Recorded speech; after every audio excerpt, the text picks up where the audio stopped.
Welcome back to Let's Grow, the podcast where we share all the latest in AI and tech. That's right. And today we are doing a deep dive into something really interesting. Ooh, exciting. So this is all about the idea that maybe we're all living in a simulation. Oh, wow. Yeah. Like The Matrix. Right, yeah. And I mean, it sounds like science fiction, It does. but there are actual scientists and philosophers who are like, wait a minute. Really? What if this is actually true? So the stuff that you sent me was all about this guy, Dr. Melvin Vopson. Yeah. He's a physicist at the University of Portsmouth. Okay. And he's got this idea that information could actually be like a building block Like a literal building block. of the universe. Interesting. Like it might even have physical weight. Wow. I know, it's crazy. That's a big claim. It is, but it's kind of interesting. So Yeah. he's saying that information isn't just this abstract thing, Yeah. like data on a computer. Yeah. He's saying it's like a fundamental part of reality, almost like matter. Okay, so like instead of information being something that describes matter, Yeah, it's like matter is made of information. exactly. Whoa. Yeah, so it's kind of a radical idea, It is. but he's actually coming up with like a whole framework to support it. Oh, wow. And this leads to some pretty mind-blowing stuff. Like what? Well, like, for example, he thinks that information might actually be dark matter. What? Yeah. You mean like the dark matter that physicists have been searching for like forever? Yeah, like the missing piece of the universe. That's a huge leap. It is a big leap. But But that's interesting. yeah, he's really thought this through. No. And he's even proposed this thing called the second law of infodynamics, Okay, I'm listening. which basically says that information disorder, So like entropy. yeah, in a closed system, it doesn't just like increase randomly. Right. It actually tends to like stay stable or even decrease. So it's like there's something keeping the chaos in check. Yeah, like some kind of program running in the background. That makes me think about a simulated universe. Exactly, because, any complex computer program, you would need something to prevent like total disorder. Right. You need some rules. Yeah, some rules to keep things stable. Yeah, or the whole thing would just fall apart. So if our reality is a simulation, then there would have to be some kind of code. Yeah, like the laws of physics. Yeah, to keep everything from just like, Dissolving into chaos. yeah, basically. Huh. And this Dr. Vopson, he doesn't stop there. Oh, no. No, he's taken the second law of infodynamics and he's applied it to all sorts of things, Like what? like genetics, cosmology, all kinds of fields. Wow. And he says it actually helps to explain the patterns of symmetry that we see in the universe. Right, now how does symmetry fit into this? Well, think about it in a simulated reality. Efficiency would be really important, right? Sure. Like if you're running a simulation, you don't want to waste processing power. Okay. So using repeating patterns and symmetrical structures would make a lot of sense. Like a computer programmer trying to optimize their code. Exactly. So maybe all this symmetry that we see in nature. Like galaxies and snowflakes. Yeah, maybe that's a hint that there's some kind of underlying code that's dictating those forms. Like the universe is running on a program that values simplicity. And efficiency. So it's like Yeah. the universe is being efficient. That's the idea. But this leads to another question.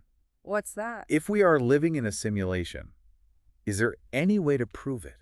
Oh, good question. Like, are we just stuck speculating? Well, that's the million-dollar question. Right. And that's exactly what Dr. Vopson has been working on. Really? He's actually proposed an experiment that could potentially provide evidence for what he calls information DNA. Okay, wait, hold on. Information DNA, what is that? Well, it builds on this idea that information has a physical presence, right? Okay. So he thinks that even fundamental particles, Like the ones that make up atoms? yeah, even those carry a little bit of information. Like a code? Yeah, a code that determines their properties and how they behave. So every particle has its own little blueprint.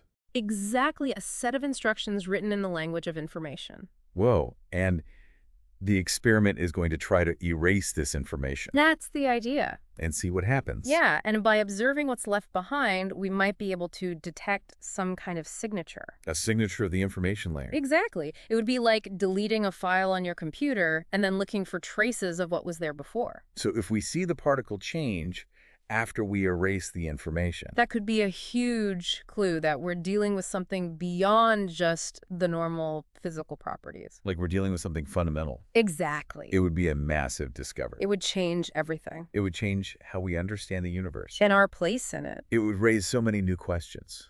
Like what? If information is a fundamental part of reality, Right. what does that mean for physics, Yeah. for consciousness, for the nature of existence. Big questions. Huge questions. Well, those are questions that would keep scientists and philosophers busy for generations. But before we get too carried away, Right. let's take a closer look at this experiment and what it might actually involve. Yeah, let's do that. Yeah. It's definitely not going to be easy. Oh. I mean, it's going to be really tough, both like conceptually and technically. Yeah. We're talking about manipulating particles at a level of precision that we've like barely even dreamed of before. So this is like cutting edge stuff. Oh, yeah. Pushing the limits of what we can do with experimental physics. Wow. But the potential payoff is huge. It is. Imagine proving that information is like woven into reality. Yeah, that would change everything. It's mind-blowing. It really is. And it makes you wonder, if we are living in a simulation, yeah. who created it? Right. Who are the architects of this reality? And why did they do it? That's the big question, isn't it? It is. I mean, if we're living in a constructed reality, Yeah. that means there's some creator out there. Right. Some civilization that's capable of simulating a whole universe. And not just any universe. No. A universe as vast and complex as ours. That's right. So they would have to be way more advanced than us. Oh, yeah. Their technology would be mind-boggling. Beyond anything we can imagine. But their motivation, like, why would they do this? That's the real mystery. It's fun to think about, though. It is. Like, maybe it's a giant science experiment? Right. Or some kind of entertainment? The cosmic video game. Yeah. Or maybe it's something we haven't even thought of. Something beyond our comprehension. Maybe we're just a tiny part of something much bigger. A small piece of a giant puzzle. Yeah. And it makes you wonder if there could be, like, multiple layers of simulation. Oh, wow. Like maybe the beings who created our universe. Yeah. Maybe they're also in a simulation. Right. Created by an even more advanced civilization. It's like simulations all the way down. Simulations within simulations. Whoa, it's like those Russian dolls. Exactly like nested realities. It really makes you question what's real. It does. I mean, if our reality is a simulation, does that make it any less real? That's a deep question. Are our experiences, our relationships, our emotions, are they all just lines of code? I think it depends on how you define real. Okay. Like if reality is just the sum of our experiences, then a simulated reality is just as real as any other. So it's like, even if it's all happening inside a computer, our emotions are still real. They are. Our connections with other people are still meaningful. Absolutely. Okay, that's kind of reassuring. It is. So even if we're just bits in a program, our lives still have meaning. Of course they do. Meaning is something that we create. And it brings us back to Dr. Vopson's research. Right. I mean, if he can prove that information is this fundamental part of reality, that could change everything. It could revolutionize our understanding of ourselves and the universe. And it could have huge implications for our future. How so? Well, think about it. If we could learn to manipulate information at a fundamental level, what could we do? I mean, the possibilities are endless. Could we reshape reality? Yeah. Maybe even rewrite the code of our existence. It's a pretty amazing thought. It is, but it's also a bit scary. Yeah, I mean, if we have the power to change reality, we need to be very careful. Absolutely. We need to use that power wisely and ethically. We need to think about the consequences. For everyone. For everyone, not just ourselves. Exactly. It's like science fiction becoming reality. It really is. We're on the verge of unlocking some incredible secrets. Secrets that could change everything. It's both exciting and a little terrifying. I know, it's like stepping into uncharted territory. But the possibilities are endless. They are. But for now, we're still in the realm of speculation. Right. I mean, Dr. Vopson's experiment is a big step. It is. But we've got a long way to go before we can say for sure whether we're living in a simulation or not. That's true, but even if the experiment doesn't give us a definitive answer, just the process of exploring these ideas is valuable. Definitely. It makes us think critically about reality. Yeah. It makes us question our assumptions.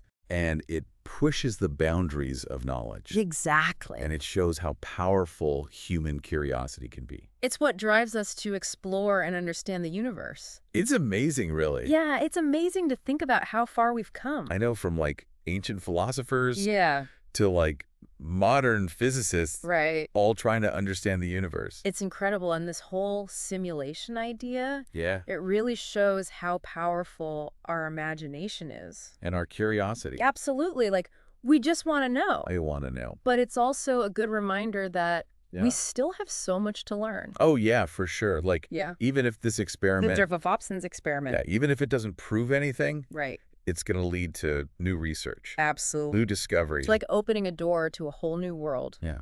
It makes you question everything. It really does. Like, what is reality? And where do we fit in? Big questions. And it makes you think about things like... Like what? Like consciousness. Okay. Free will. Yeah. The meaning of life. Those are the big ones. I mean, if we are in a simulation... Yeah. What does that even mean? Right? Like, are we really in control of our own lives? Or are we just puppets? Following a script. It's a little creepy to think about. It is, but it's also kind of exciting. How so? Well, if reality is like a program, Yeah. maybe we can learn to change it. Like rewrite the code. Exactly. We could break free from our limitations. We could create a better world. It's a pretty amazing thought. It is, but it's also a big responsibility. Huge responsibility. I mean, if we have that much power, yeah, we need to use it carefully. Ethic. For the good of everyone. Absolutely. We need to have this conversation now.